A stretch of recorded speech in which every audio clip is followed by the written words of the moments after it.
Are we still not near the exit? I didn't think this passage would be so long. It doesn't look like it. I'm certain you must be restless, but all we can do is press on in hopes of getting out of here. It sits ill with me knowing I've placed you in these circumstances, but we cannot turn back time. We too groped our way blindly through the passage. I don't know why, but I'm sus that Holmes is actually Lupin. Don't ask me why. I'm just... I mean... Lupin does like to play as Holmes. And he did run away from Jack. And we've seen Jack, who obviously knew Emily was going to be here. It's not out of the question that Lupin also knew, and may have beat Holmes to where Emily was. I keep expecting us to flash back to where Watson and Jack are, and Holmes is like, I couldn't find her. I'm like, no! But we'll see. Maybe our boy Holmes actually did want to legitimately hold her hand, but, you know, that just seems like more of a Lupin thing. To me, but we'll see. We too groped our way blindly through the passage. No matter how far we walked, our eyes adjusted to nothing. It was darkness in its purest form, unending. This is so much like the passage beneath my own home. I do hope it will lead to somewhere above ground where they can't find us. I'm certain it will, so don't let go of my hand till then. I won't. He's just... I mean, we all remember how blushy he was when they held hands in his route, right? He's just very easygoing about this. Would our pursuers know this place? Could they be here now, watching us with steps quieter than our own? The more the anxiety of not knowing sought me, the more I fought to suppress it. I had to think with logic. Earl Beckford, he would know of this place. That he would know it better than ourselves meant we could never outrun them. I want to know something, Holmes. Are you... angry with me? Angry? Why would you think that? You tried to stop me from coming here, but I insisted. And look what it's gotten us. You were right. I joined you, willingly put myself in harm's way, and I... Nonsense. You may well be a naive young lady. But you had sincere concerns for the Earl, and I didn't have the will to talk you out of what was to come. We were both fools. So long as you're not angry. Holmes squeezed my hand firmly. Yeah, nah, I'm sus. Wait, is that wind? He spoke as though he were thinking aloud. You're right! Perhaps we're near an exit of some kind. I pray we are. Let's hurry. Let's! Now faintly renewed with hope by the faint wind, we pressed on. It's interesting, too, that there's a passage beneath the Earl's house that's similar to her own. I wonder if all of the members of that fund also have similar passages. If they were all part of the British Intelligence Service? Maybe. It's getting a bit brighter in here. I've noticed. Our steps were quicker through our eagerness. We were soon facing a door. Is this it? It's too early to say. I can't say it feels like one. Holmes was cautious, but both of us breathed in fresh air through the cracks. We could see specks of light. There was hope! He stepped forwards to hold the knob. He turned, paused, and then quietly pulled the door open. This is absurd. All of this is underground. It's an entire city!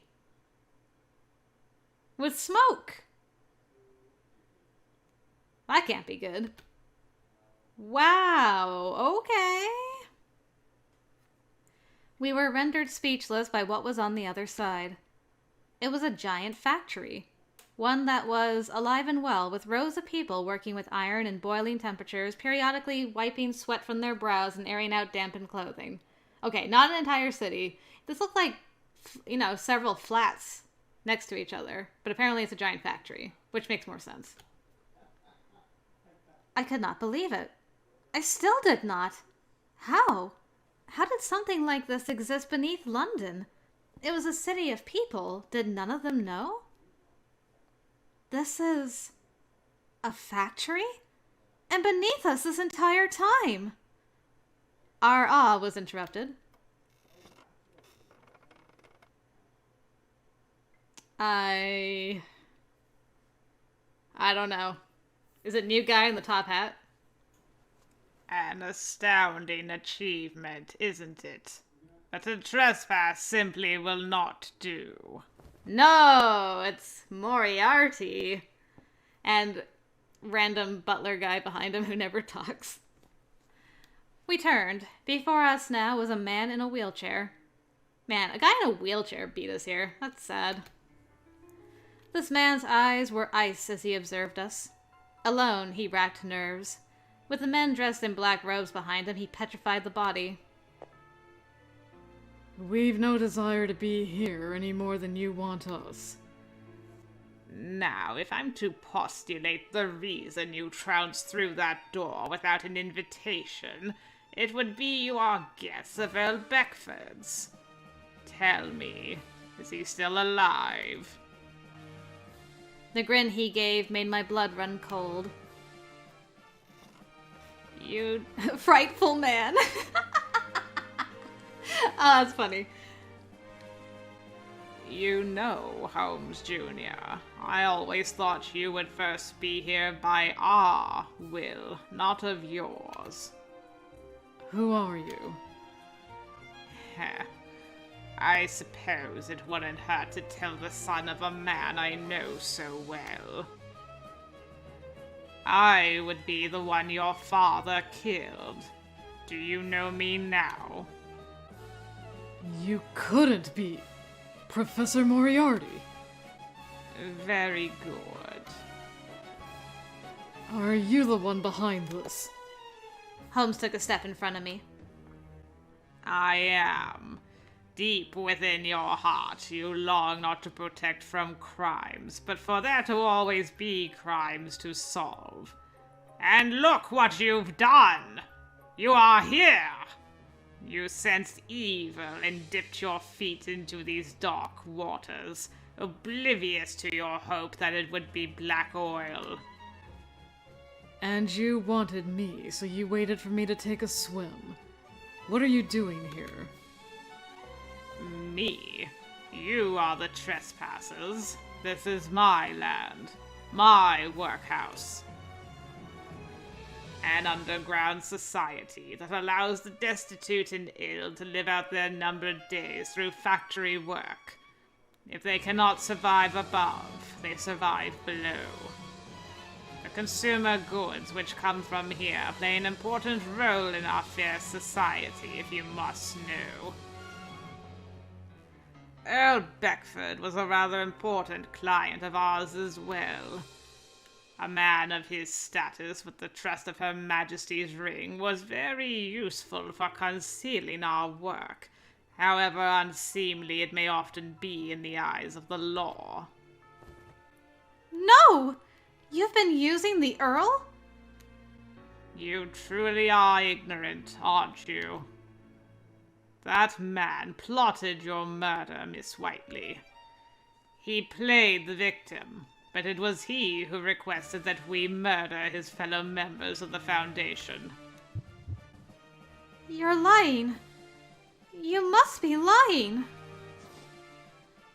I did not want to believe that Earl Beckford was the one who arranged my parents' murders. I motioned to step forward also, but Holmes raised his arm to stop me. I did wonder, because I'm like, it's too suspicious that he's the only one who's been left alive. But why did he want them murdered? Money? Was there more money in it? Greed is often a good motivator. There's something about Emily's mother, though, that's very important. Think of the danger. You stay back. So, Detective, how is Sherlock Holmes these days? That has nothing to do with you. It has everything to do with me. I expected to one day say hello to you two, but that you would come to me! Why, that I did not expect. Your idiocy surpasses that of your father's. Holmes! The robed men seized Holmes at the professor's signal. I suggest you don't resist. Had you your assistant, this may have proved more difficult. But a girl... breaking a young girl's arm is like snapping a twig. Ah! Miss Whiteley! Holmes's attempts to resist proved futile. There was simply too many to make any struggle worthwhile. This wicked man stared down Holmes with a syringe between his fingers. It was filled with something. What something? We all knew it would have a terrible effect, and the professor would revel in having been the effector. Oh no, hopefully it's not the, oh crap, the word is gone.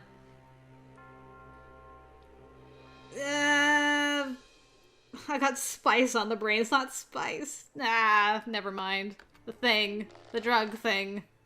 Elixir. Don't move.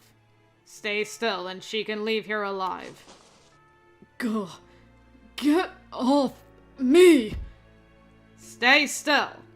If this misses, it will only hurt more. Holmes! A robed man covered my mouth. I could not speak. My struggling never ceased, but it was all a pointless show of defiance. When did I realize this was Moriarty? Oh well.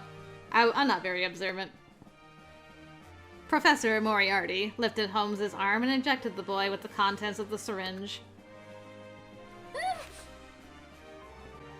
What a spineless soul you are, like him, to have surrendered your will totally to her. A man is no man at all if he chooses to kneel before a woman. If you want to spout your drivel, then spout without forcing me to listen. He did his best to sound defiant. Yet the minutes passed, and his eyes took on the heaviness of a man possessed by something toxic. The skin on his face seemed to loosen.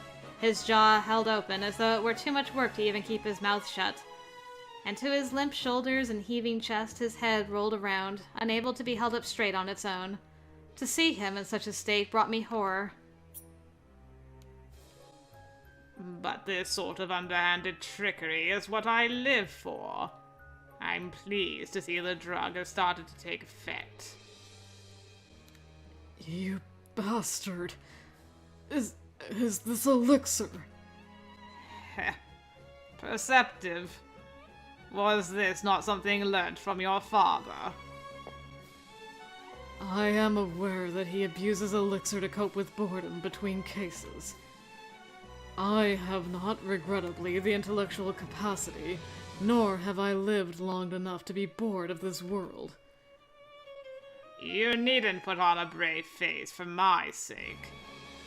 It's a shame you come from a man who, for all his talents, wastes what he has. Spare me.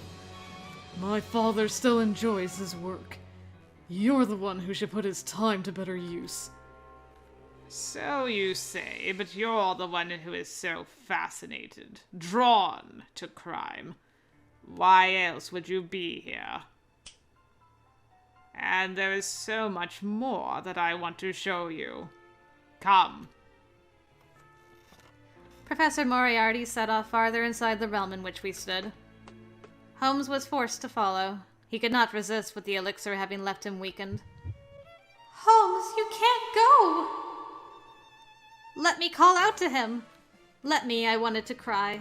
Let me hold him. Let me comfort him. Let me tell him all will be well. The man who bound me with his hands would let me do nothing. By my captor's will as well, I silently stepped forwards to follow. Well, maybe that really is Holmes, and he was just really sweet about holding her hand. Color me surprised. Boy, sweet. We left the underground factory in time, but the professor continued his wheeled march. Oh no, now we're here? And the sight I found when I next stopped. I was in a room covered with works of art, every corner decorated by paints, jewels, and historical mementos.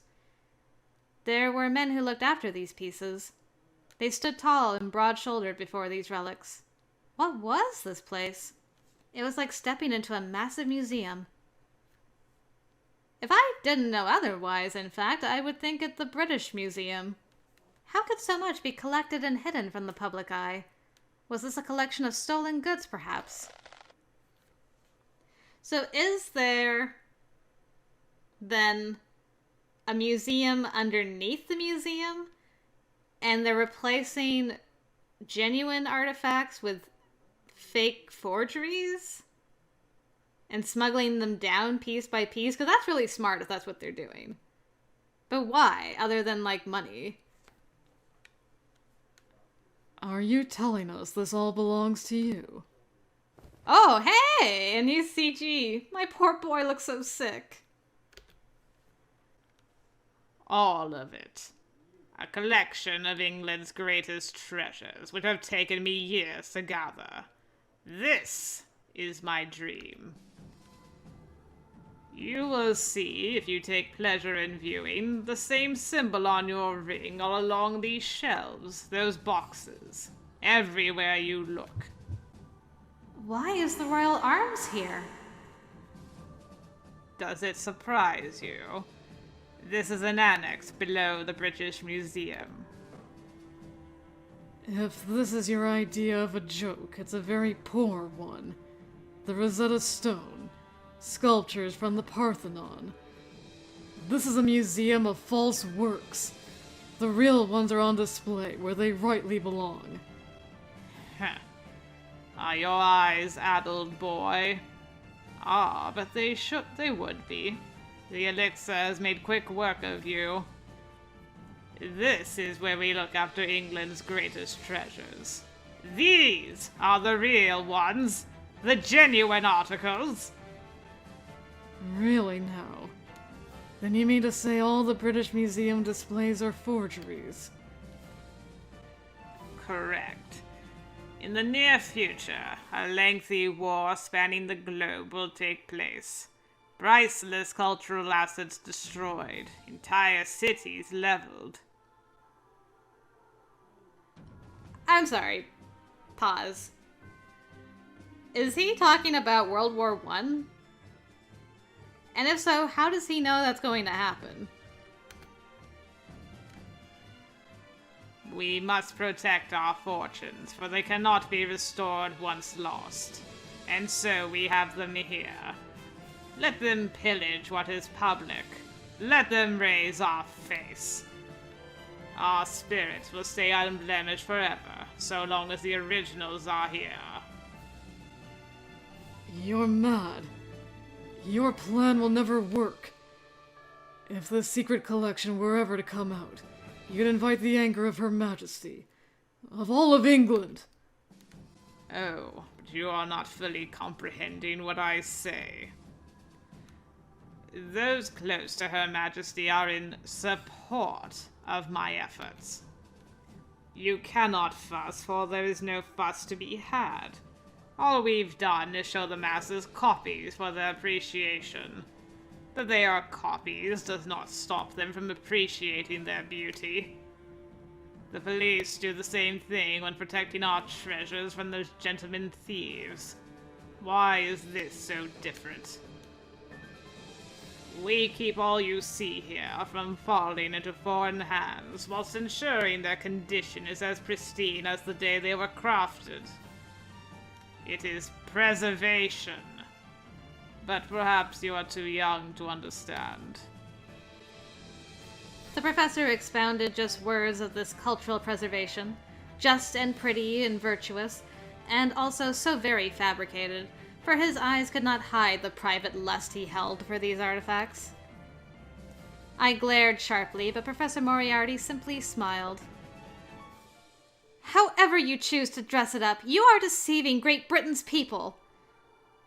But if Earl Beckford was your associate, then... No!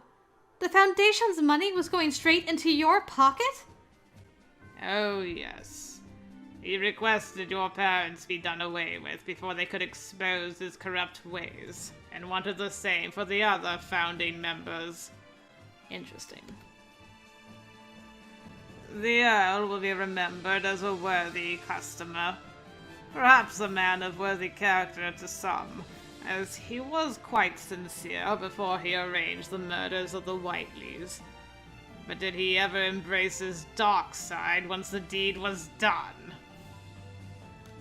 You would do well to recognize how detectives like you are drawn to the same scent of crime he was. This is a nightmare. That is apt. You are indeed living in a nightmare. A trite, tedious nightmare that pretends it is a dream through rubbish like friendship and companionship. Consider this also. When England conquers another country, we bring home and preserve their cultural heritage. We are charged with this as kings of Earth. Charged, I again declare, with this holy mission of protecting the legacies of all lands. I know my message has reached you, young Holmes. Stop. You feel it, deep within your heart of hearts, that you are bewitched by the darkness. I am not. His voice was too strained to be anything natural. The effects of the elixir? Holmes? So dull had his countenance become, so unfocused were now his eyes that I could not see my own reflection in them. Now, awaken from your nightmare, Sherlock Holmes. Should you use your brilliant mind to aid us, we would welcome you into our blessed dream. Agree, and the girl may return to the surface. Agree. Do as I say. Come with me. Help me with my mission. There's more of that intoxicating drug in it for you if you so wish it. Holmes's fists were clenched to where they were shaking. I don't want any more of this vulgar shit. A tongue like the professor's could break any man's spirit. Holmes made to be an exception. The boy detective was on the verge, struggling to keep the abuse at bay whilst impaired. But he was strung up. He could no longer command his own wits, and now that he was induced by this potent chemical, he was malleable to an illusory consciousness that begged to drag him into a black pit. Holmes's pupils shrunk. The seconds passed, or maybe some other higher construct moved forwards or backwards or shifted. Time may have passed in seconds, or may well not have been passing at all. No matter to him. All that he noticed was false impulse of his limbs pulling themselves out of their sockets and his lungs twisting to constrict his breathing. Don't listen to him, Holmes! Every word is a lie! You can't believe him! I protested as loudly as I could through the hand that tried to quiet me. Perhaps my words would reach him. That was all I had. Holmes! Holmes dragged forth one step towards the professor. Do you think I'm that stupid? You wouldn't let her live. You can't fool me. She's going to return to the surface, because I'll be taking her there. He stopped, and then the room was ambushed. Was this all a plan? Hold on. Who's high-eyeing into here? Ha! No sooner had I heard the cry of voices and the whistle of some object flying through the air did the men restraining me buckle without a single cry. Kobayashi? I had been freed! I turned to my saviors, who stood at my side. It's you two! What flew through the air? I can't believe my boys came to save me! That's enough! Your recruitment days are over! Stay back, Emily. We'll handle it. Watson! Jack! You're all right! Thank God, too. Took us longer than we would have liked to shake them off, but we're here. Everything's going to be alright now. But Holmes's behavior isn't right. He looks like he can barely stand. Gah. The drug continued to win him physically. Exhausted, Holmes fell to his knees. Holmes! What's the matter with you? Come back to us! Ha! Holmes has already succumbed to the elixir's seductions. Does he look to you like someone who even knows the room in which he stands? Bah! This has carried on long enough. It's time you got to work. In response to the professor's call was someone most unexpected. Who? Who? As you wish, Professor. I knew it.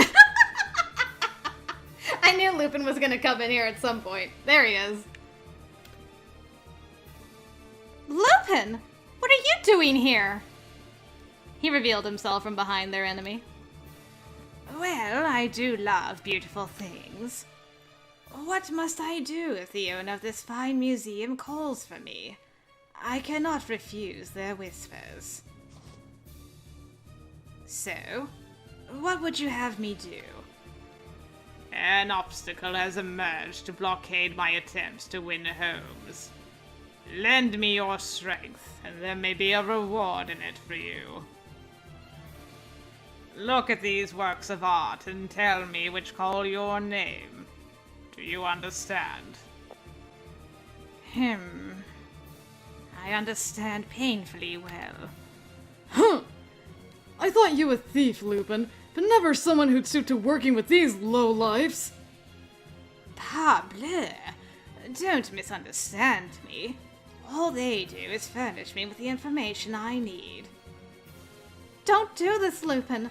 Holmes is an important friend to us. We won't hand him over. What to do?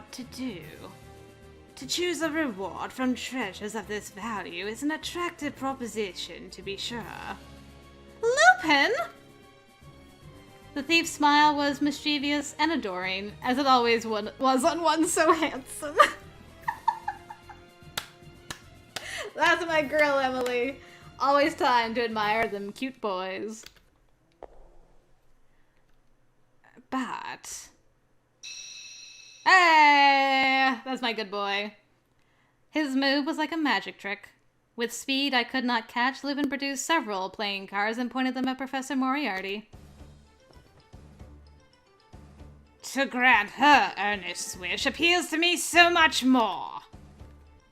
You would betray me, Lupin, for a little girl. Every time, for I follow my heart before you. Besides, I find beauty in stealing treasure. The fun is lost if you just give it to me, I'm afraid. That's my boy, that's my boy. What? Pendleton, you set this up. You set this up with this boy. Pendleton, why do you like Lupin the most? Pendleton, why do you like Lupin the most out of all the... Never mind. There's something he must like about him. Maybe he sees something in Lupin that reminds him of himself. Are you Lady Whiteley's schoolmate, John Lupin? Yes, that's right. May I help you? Forgive me. My name is Pendleton, and I am a butler in the service of House Whiteley. If you consider my lady a close friend of yours, then I should like to ask you a favor. Of course. If I'm able, I'd be happy to help. Lovely. Thank you very much. I have reason to think Lady Whiteley will soon be doing something rather dangerous. Once she does, she will need more than me. She will need her friends also. I think you might think too much of me. I don't know what you think I can do. Why would you come to me for this? You're a funny one. You know precisely why. He's like, oh. Dang, he knows who I am. Goodness me. I'm now compelled to ask, are you just a butler? Indeed. I am one who has sworn his eternal loyalty to Lady Whiteley. All right. I'll play along and believe that for now. It isn't simple loyalty to his master that drives him. He is genuine in his want to grant her every desire. There's something about her, something that inspires all who meet her to try for her sake without her ever having asked. Oh, but who cares what the butler wants? Even if he hadn't asked, I'd do this anyway. 'Cause you love that girl. Consider the ties between us severed, Lupin. We will never work with you again. You damn traitor! You could kiss my feet, and I would still not agree to work with you. Go on. Offer me this entire museum and watch me turn it down. I won't do what I don't want to do. Lupin separated Holmes from the professor with success. Yay, and he rescued his boy.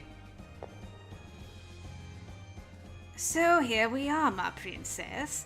Note how prompt I am with my deliveries. Oh, Lupin! Thank you! Thank you! I could never say no to a lovely woman like you. The boy, barely conscious, held his face in his hands, keeping his lids spread open through stretching the skin with his fingers. To stay awake was a more trying task by the minute. Holmes! I went to hold him. Jack, however, gripped my arm very suddenly to stop me. Stop. I've got a bad feeling about this. You stay here. What? Watson ran to Holmes in my place. Holmes! How are you? I'm fine. So he spoke, but it was bravado. His eyes struggled to focus on any single thing. He has more hallucinations than reality for the present. I'm sure you know the philosophy of our great Sherlock Holmes. To expose or commit. A genius shall be ingenious in how he scrubs the world of its evildoers. As he would still be were he to become the evildoer. Detectives and their criminals are two halves of a whole. You know the line that splits them is fine. And you are on that line. You itch and quake in the absence of sin, like an addict who cannot be sated. You will never live in a quiet fashion that is congenial to you. Peace is not for you. You have the knowing of darkness exposed to light, of lightness snuffed by dark, and familiar with those as you are, it is impossible for you to have ignored the truth about yourself. You see the excitement, the joy, the obsession that mounts and that you work desperately to hide, that creeps outwards, that delightful delirium which is omnipresent when confronted by the complex and bizarre. I confess that you are correct on all counts, Professor.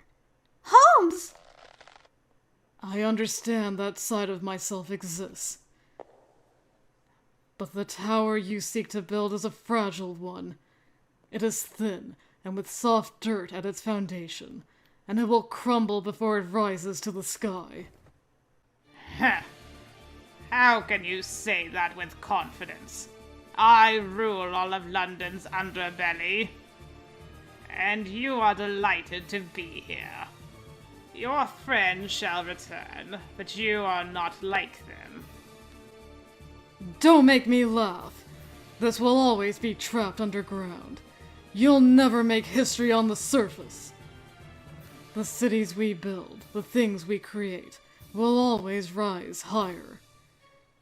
The atrocities you perpetrate, the raw fear you seek to elicit, are merriments that are doomed to crumble time and time again. do I find excitement, joy, as part of what I do. Certainly. But you can't tempt me with such a small, small world as yours. You are boring me. With but a snap of his fingers, the ground below us rumbled. Holmes stood up. His balance was unsteady, but he managed it through force. The whole of the underground was erupting with noise and movement. We watched, helpless to stop it, as the path from where we entered caved in and was gone in seconds. Very well. I was not so foolish as to think you would accept our ways today. But I promise you this, young Holmes. I exist inside you. And you exist inside me. You will, by destiny, find yourself charmed by the base. And so long as the seeds of boredom are sown within you, so too is your inability to escape me. The entire area readied for collapse. The cracks started and spread between the floor where Holmes and the rest of us stood, not beneath our boots to swallow each of us together, but somehow in chunks that we may watch ourselves be separated before our falling. I couldn't have it. Holmes was not well enough for this. If we did nothing, then he would be swallowed whole with no one to rescue him. The passage is going to be completely gone at this rate. The cracks along the ground grew larger and larger. Rubble, first in smaller bits of dust and now in large pieces, rained from above. Just out of curiosity, is all this priceless art getting smooshed? Or what? On the other side, we saw the museum. Professor Moriarty was between his artifacts, calm, pleased, before yet more rubble from above blocked our sights. He was gone. Our field of vision was obscured by dust and remnants of ceiling fluttering everywhere. Someone! Anyone! Where are you? Holmes! Watson! Jack! Lupin! Over here, Emily! Hold your hand out! I'm here! I extended my hand and Watson found it. Fancy this. Like the devil's own look. Jack! Thank God. Jack found my other hand, yay. The three of us clinged to each other. At least we couldn't be separated. Emily! You aren't hurt, are you? Lupin jumped out from amongst the dust to meet us. I'm unhurt. More importantly, where is Holmes? Holmes! Holmes! Where are you? Say something! Holmes! This is bad. If this part collapses as well, we're all... This ain't funny, Holmes! Where are you? Holmes! Please, Holmes! The shaking beneath us grew ever more violent. Any more and we would be knocked off our feet. Where are we gonna go anyway? Both entrances are closed. But where could we go? Our path was gone. Perhaps we were together, but it was not going to help us escape, and we had no time to consider alternatives. Everyone's here. This is nuts. Please, tell me you're all right. From the opposite side of us, Akachi and Kobayashi appeared. What are you all doing down here? Akachi! Kobayashi! Never mind us. How are you two down here? We descended a staircase connected to the British Museum's secret storage room. We followed it through a passage till we heard your voices. Sure didn't expect to find you. We were in the middle of a case. Come on. The staircase is this way. Hurry. We can't. Holmes is still... The passage on which we were standing was ready to cave in. With no time to spare, we rushed after the boys, who guided us to an intact staircase at the end of the passage. Holmes! Hurry! We're over here! Be quick! It won't be long before the staircase is gone with the rest of this place. Without any thought to it, I shook myself free of Watson's grasp. Holmes has Emily's heart forever. Emily, don't! Looking back along the dust-filled passage, I again outstretched my hand in hopes that someone would take it. Holmes! I screamed, prayed, cried through the rumbling with all my might. And someone did take my hand. Their fingers were long and slender, twisting between mine and holding as though to never let go again.